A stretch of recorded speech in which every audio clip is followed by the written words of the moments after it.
नहमदुहु व नुसल्ली अला रसूलिहिल करीम अम्मा बाद।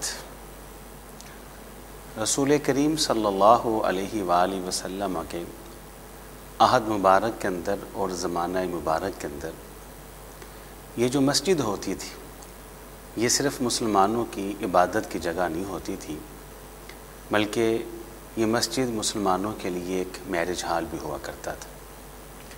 रसूल करीम सल्लल्लाहु अलैहि वसल्लम का ये फरमान ज़ीशान है कि जब तुम किसी से निकाह करो तो निकाह का ऐलान करो, हर एक को आगाह करो कि मैं फ़लाँ की बहन से और फ़लाँ की बेटी से निकाह करने जा रहा हूँ। वजअलूहा फ़िल मसाजिद, और इन निकाहों का एहतिमाम जो है वो तुम मसाजिद के अंदर किया करो।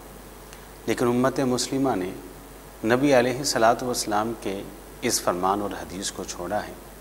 आप देखें कि हिंदू अपनी शादियां मंदिरों में करता है, सिख अपनी शादियां गुरुद्वारे के अंदर करता है, ईसाई अपनी शादियां वो गिरजाघर के अंदर करता है, और यहूदी अपनी शादियां अपनी इबादत गाहों के अंदर करता है।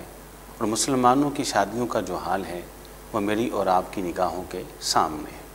इस्लाम ने हमको निकाह के हवाले से जो कल्चर दिया है वो बड़ा ही खूबसूरत कल्चर है, जिसमें सादगी भी है और जिसके अंदर आजिज़ी भी है कि अपने निकाह जो है उनका एहतिमाम मस्जिदों के अंदर किया करो।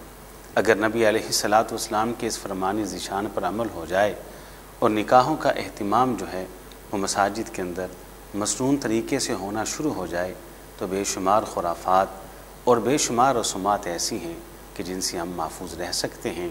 तो अल्लाह ताला इस कहने वाले को भी और सब सुनने वालों को समझ के अमल की तौफ़ीक़ अता फ़रमाए। व आखिरु दावाना अल्हम्दुलिल्लाहि रब्बिल आलमीन।